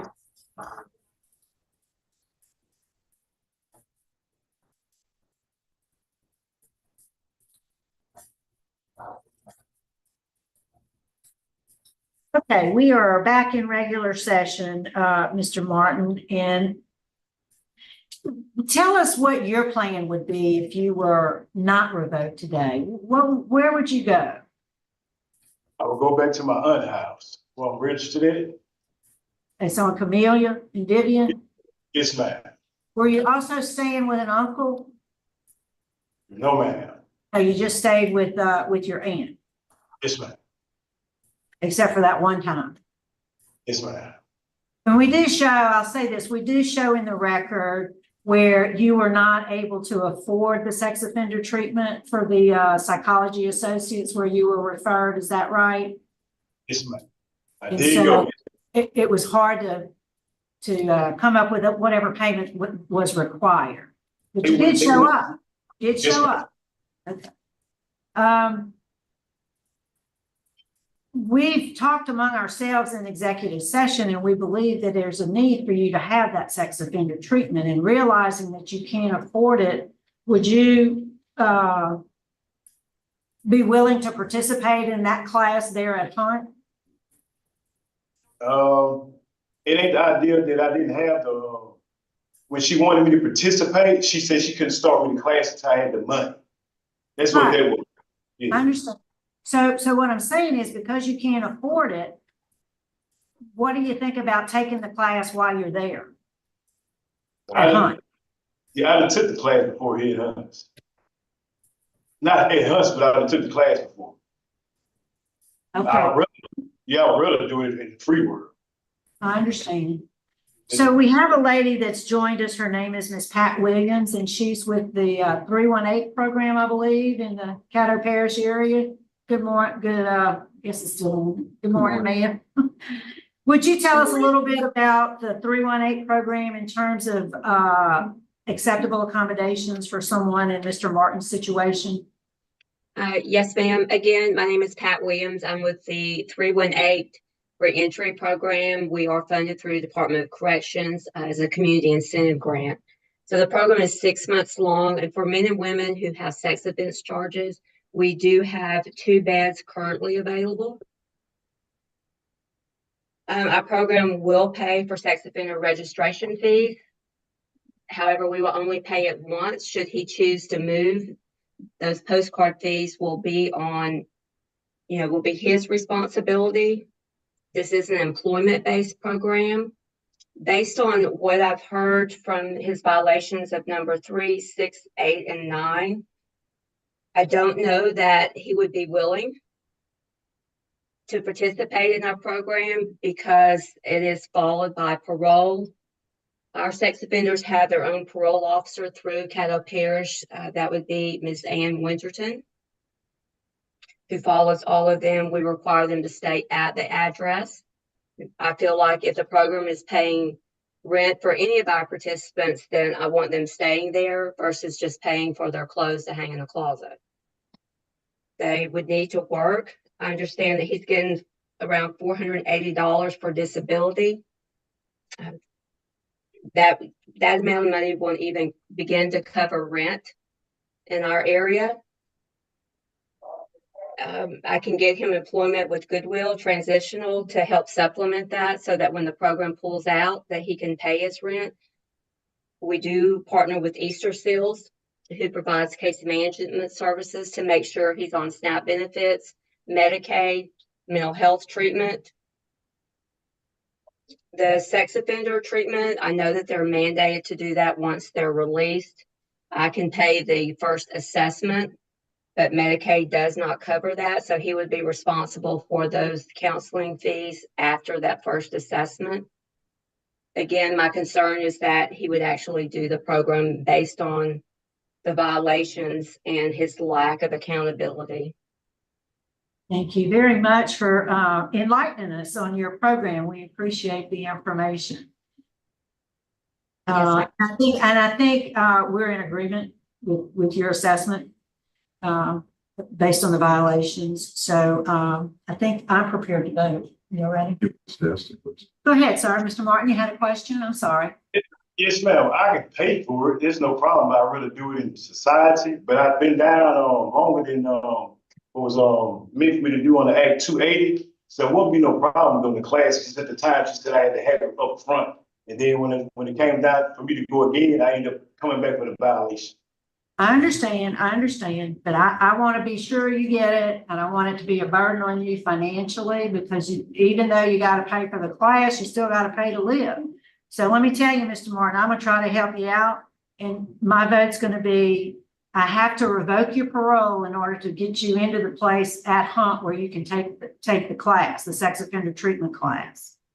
So, and as soon as you finish taking that, you can reapply for another hearing. So my vote today, Mr. Martin, is going to be to revoke your parole to give you the opportunity to take the sex offender class that's provided free of charge by the Department of Corrections.